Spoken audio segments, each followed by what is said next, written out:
Sa yung previous vlog ko nito, actually sinundan lang nito, nagkaroon ng problema sa aking camera. Hindi ma-download yung previous video ko netong Hubsan H501S.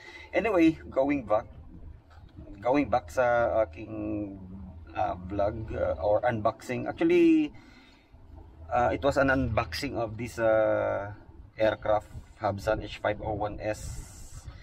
So tulad ng sinabi ko, napaka-thankful ko kay Hubsan kasi 2023 magto 2024 na, next month, isang buwan na lang, ay meron pa ring naglabas pa rin ng Hubsan H501S ang Hubsan, pero di ko lang alam kung brand new to, newly manufactured, or yung mga tira-tira lang to nung mga previous na productions ng Hubsan. Kasi as far as I know ay discontinued na yung production nitong Hubsan H501S. So I'm assuming na mga ano na lang to, mga tira-tira na lang to sa mga store or mga shops sa China, I believe. So anyway, gusto ko lang bigyan ng emphasis yung chance na to or yung pagkakataon na to kasi isa to sa mga paborito kong beginner drone nung time na nagsisimula pa lang ako magpalipad ng drone. Ito yung mga talagang mga sinimulan ko, dito ko natuto sa ano na to, sa aircraft na to. Kaya but unfortunately nagawa kong ibenta yung Hubsan H501S ko. Actually dalawa na yung Hubsan H501S ko, pero binenta ko kasi di ko lang alam kung anyway. So moving on, tulad na sinabi ko ay malaki yung pasasalamat ko sa Hubsan kasi parang binigyan pa ulit tayo ng chance na ma-experience ulit yung quality and performance ni Hubsan H501S, the best beginner drone. Nung tulad na sinabi ko, nilabas to 7 or 8 years ago yata. So best seller to 8 years ago, 7 years ago, and isa rin ako sa mga tumangkilik, nagbili, nagpatronage, naging fan din ako ng Hubsan H501S. Kaya tulad na sinabi ko, nakadalawang Hubsan H501S din ako. And again, ulitin ko, sobrang pasasalamat natin sa Hubsan brand. Ako, sobrang pasasalamat ko sa Hubsan kasi binigyan ulit tayo ng pagkakataon. Ako, especially ako kasi fan ako ng Hubsan H501S.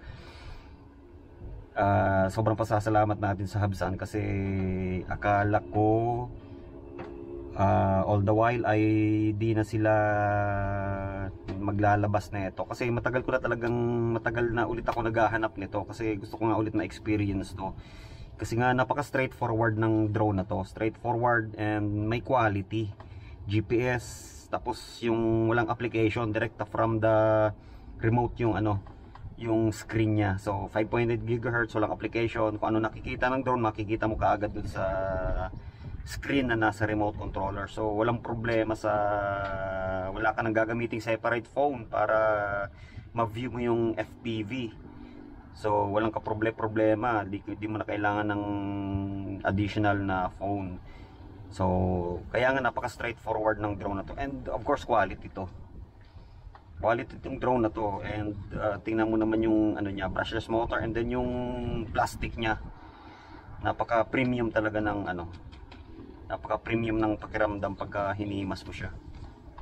And then of course yung design talagang napakaganda naman.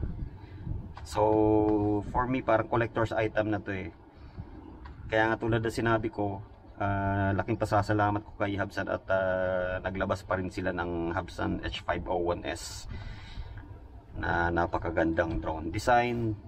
Napakaganda, unique ng design. And then brushless motors. And then may mga feature din siya na makikita mo sa high-end drone, tulad ng automatic return to home, GPS, brushless motor, low power fail safe, siguro return to home upon low voltage. Tapos yun nga lang, yung camera niya is 1080p, walang gimbal, fix yung camera niya. Yung kagandahan naman nito ay kung sakali mai-crash mo to ay walang masisirang gimbal. Yung nga lang medyo shaky siya, pero acceptable naman yung shakiness niya kasi beginner drone nga to, and entry level drone, and affordable. Yung price niya is before, yung bagong labas yata to, siguro mga 2-3 years after niya lumabas ay naglalaro pa to sa 10,000 pesos or $20, more than $20. So ngayon bumaba siya ng almost 70%, 65%, ganyan. So napaka sobrang affordable niya na ngayon, and yun, nakakapagtaka nga, akala ko nga hindi totoo yung post sa online shopping platform, kasi kala ko baka bogus or baka scam. Pero base kasi doon sa seller niya, kilala naman yung seller ng Hubsan H501S nitong drone na to. Kaya grinab ko yung opportunity, din ako nagdalawang isip, grinab ko yung opportunity na bilhin ulit to. Kasi nga sobra talagang gustong gusto ko tong drone na to, and matagal na rin ulit ako naghanap ng drone na to. And yun nga lang, sayang nga lang at na-corrupt yung unang video ko, unboxing. Kaya eto, kung makikita nyo, andito na yung unit, nakalabas na siya. Wala na akong, di ko na nagawan ng magandang background, historical background tong Hubsan H501S na to. Pero ito talaga yun, a bit of a historical background. Napaka sikat na sikat talaga tong drone na to nung 7 years, 8 years ago talaga. Parang ano to, best beginner drone. Napaka ano niya, napakasikat niya because of the reliability of this drone, GPS, and then yung ano nga, yung quality, altitude hold, GPS. Yung camera niya is okay lang because of entry level drone naman siya, so nothing to complain about sa camera quality niya. Medyo shaky nga lang, pero overall acceptable naman because entry level drone nga to, and hindi naman siya professional drone. And then yung battery niya is hindi smart battery, parang regular LiPo battery lang. So pero may ano siya, may return to home upon low voltage nakalagay dyan. Di ko lang alam kung sa mga previous doon sa mga previous Hubsan ko, parang di ko na experience yung return to home upon low voltage. Pero let's see sa ano to, tulad na sinabi ko, balikan natin. Hindi ko na naipakita yung unboxing and then yung short historical background kung ba't binili ko pa ulit tong drone na to. Yun. Pero anyway, yun lang talaga ang ano ko dito. Talagang fan ako ng Hubsan H501S.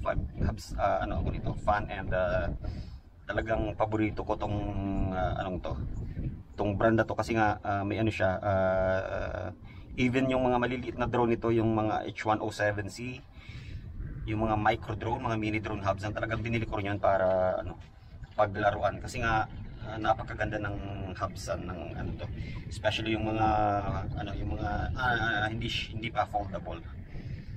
So yun, short historical background. So yun, ganda talaga siya, GPS, and then yung motor niya is brushless, super maganda, powerful, nilabad din siya sa hangin. And then ito yung laman niya, of course, extra propeller na dito. Gold yung ano, color ng propeller, gold yata to. Ayan, dito binuksan ko na to, kaso nakurap nga yung ano, yung unang video ko, sayang. Ganda pa naman yung ano ko doon, kasi parang nagbibigay tribute ako sa Hubsan kasi pinagbigyan pa ulit tayo ng pagkakataon na magkaroon ng ma-experience ulit natin yung Hubsan H501S. Ayan, ito yung propeller niya. Ayan yung laman niya, 8 yan. So bale may tag-iisang ano, extra.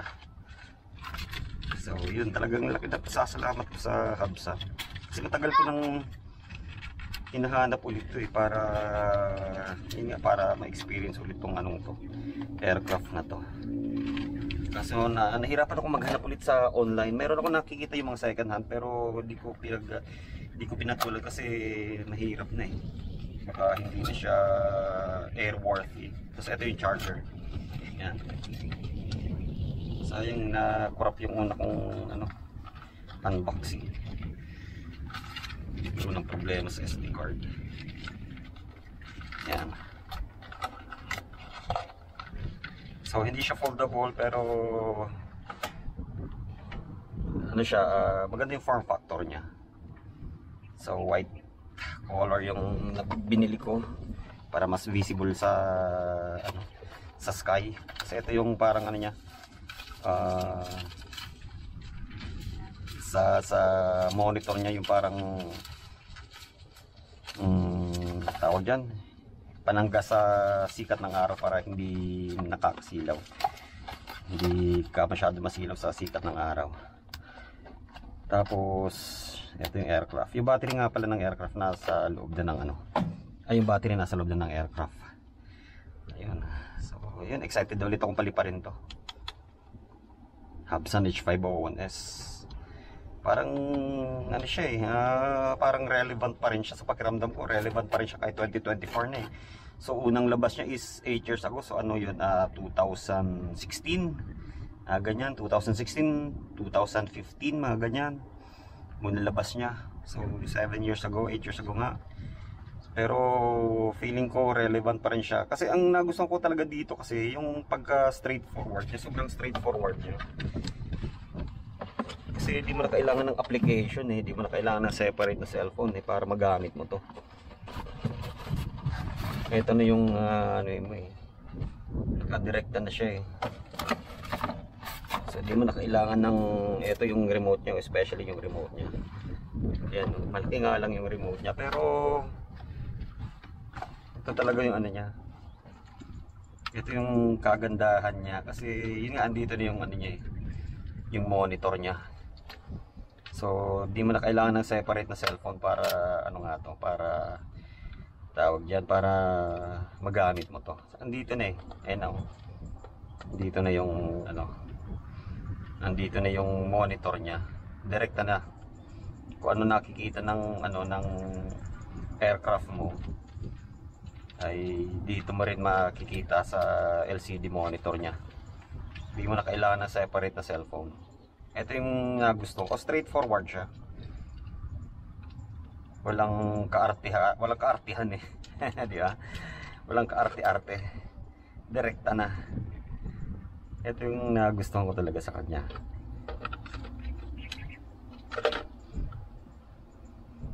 And then kagandahan pa, lipo battery din yung rechargeable yung battery ng remote. And then nabili ko nga pala ay yung dumating ay isang battery lang, standard edition. Ayun, subukan ko nga to.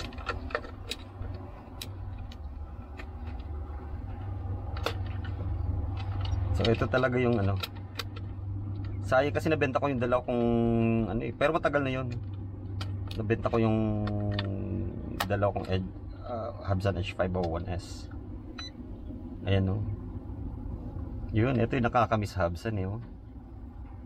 May telemetry na rin siya dito sa niya, sa monitor niya. GPS, tapos lahat-lahat. Ito yung kagandahan dito. Ayan, na-excite ulit akong gamitin to. Old school pero nakaka-excite ulit gamitin. Tingnan natin nga. Na-excite ulit akong gamitin eh. Parang bumabalik yung yung nakaraan ko dito sa Hubsan, yung experience ko before, yung previous experience ko kung paano ako nagsimula, lahat-lahat 5 years ago, yun, parang bumabalik sa sa alaala ko is parang nato-throwback ako eh. Talagang okay naman talaga to eh, talagang maganda, talagang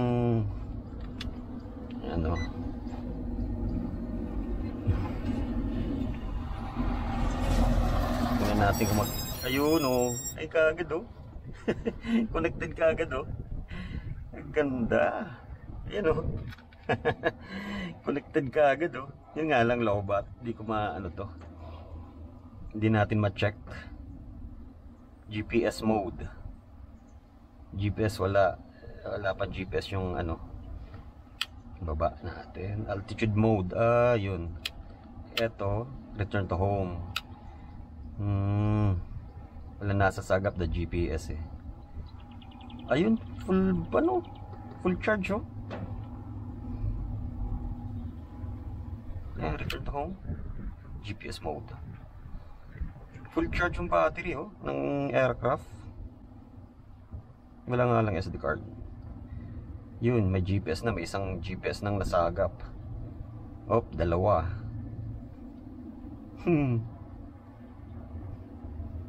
Subukan ko kaya to. GPS 5. Try ko nga. Tulad ng sinabi ko, nakaka-excite talaga eh. Kaya eto nga, gusto ko na kaagad subukan. Ay nako, ang sarap talaga, nakaka-throwback to eh. Parang bumabalik talaga yung unang experience ko dito. Yung pagkasabik ko, parang yung una kong na-experience to, parang bumabalik. Nasasabik ulit akong gamitin. Nasabik ulit akong gamitin tong aircraft na to. Sarap sa pakiramdam eh, yung parang bumabalik sa alaala mo yung ano eh, yung nakaraan. Gamitin ko nga. Total maano pa naman eh, malakas yung battery ng aircraft eh.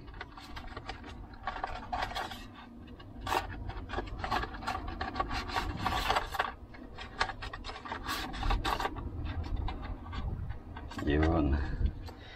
Parang natotropak ako eh. A-A-B. Okay. Tingnan ko nga ulit. Kung ilan mo... 7 and 8. Teka, saglitan lang. Hindi ako kukuha ng footage kasi walang SD card eh.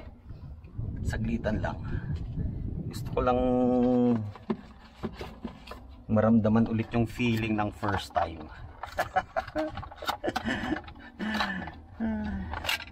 Kasi naman talaga nakaka-excite naman talaga eh. Sobrang nakaka-excite. Dito ako nagsimula. Dito yung minahal ko rin to eh. Tulad ng una kong vlog bago nakurap yung vlog ko. Maraming ano eh, ito yung aircraft na minahal ng karamihan. Maraming nagmahal dito. Kasi nga because of the quality and yung ano niya, reliability. Sa quality naman talaga to. Hubsan to eh. Ito yung pinaka nagustuhan kong ano ng Hubsan eh. Yung entry level drone ng Hubsan eh. Kahit walang gimbal and hindi pa siya foldable, hindi pa siya ano ng ano eh, hindi pa siya inabutan ng foldable technology, pero meron na yatang Mavic Air no? Pero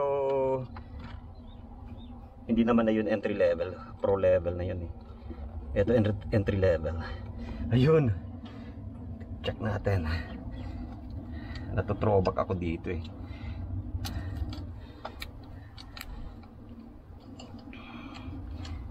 Huwag lang fly away, malakas yung hangin ngayon. Saka hindi ko binasa yung manual. Hindi ko binasa yung manual. Anyway, check ko. Hindi ko binasa yung manual ha. Yan. Nakaka-excite talaga. Sarap sa pakiramdam. Nakaka-throwback. Nga. Uy, compass calibration, humingi ng compass calibration. Alam ko naman kung paano gawin to. Yan, ganito.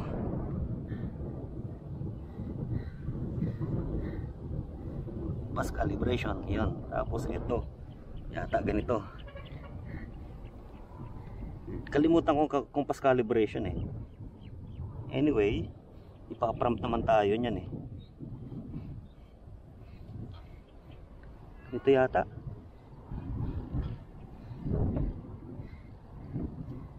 Ayun. Pwede na oh. Nawala na yung prompt ng compass calibration. Ayun. GPS mode.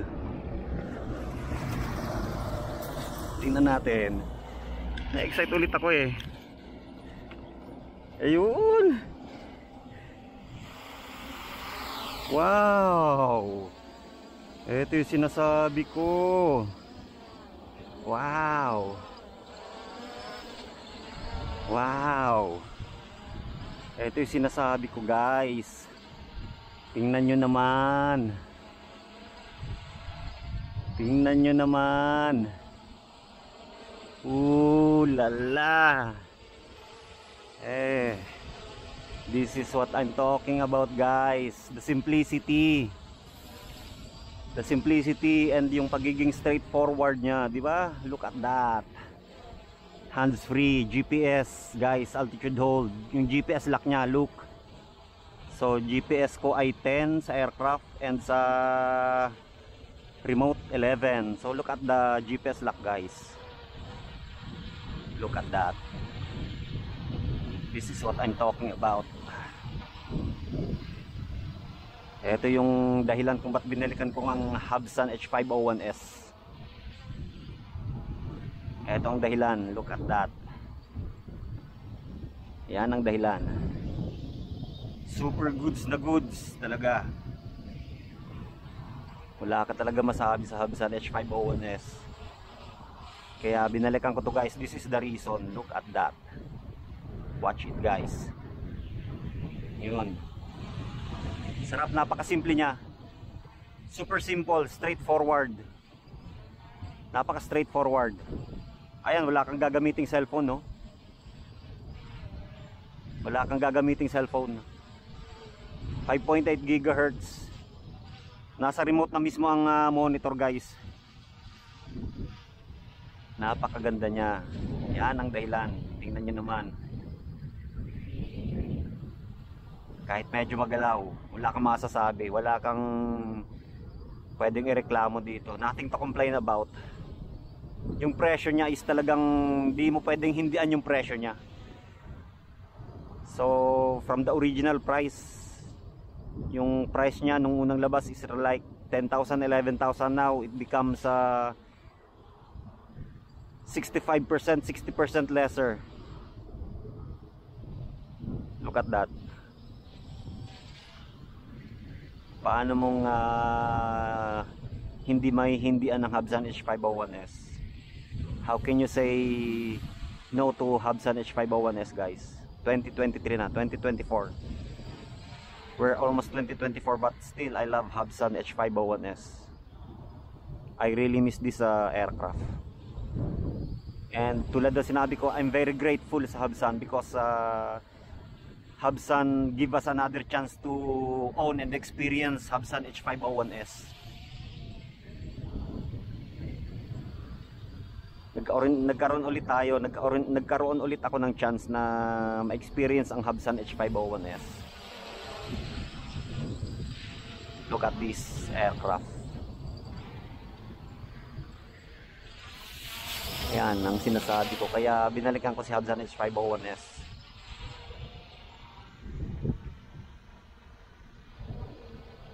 Sobrang ganda. Kaya binalikan ko si Hubsan H501S. Kaya nung nakita ko siya sa online, talagang din ako nagdalawang isip. Wala nang dahilan para pag-isipan pang hindi kuhanin si Hubsan H501S. Look at that. No gimbal, no problem. No gimbal, no problem. Fixed camera, okay na. Because this is not a professional drone. This is an entry-level drone na talaga namang packed with the feature na talaga namang di mo hihindian. Look at that. Look at that. Look at the stability. May slight breeze ngayon. Look at that. Talagang hindi mo siya hindian. Alright, land. See? Hindi mo siya pwedeng hindian eh. Napakaganda. So thank you guys, and hope na tangkilikin nyo pa rin yung Hubsan, especially itong video na to. Thank you for watching, and salamat ulit sa Hubsan for giving us a chance again to own and experience Hubsan H501S. Napakaganda H501S.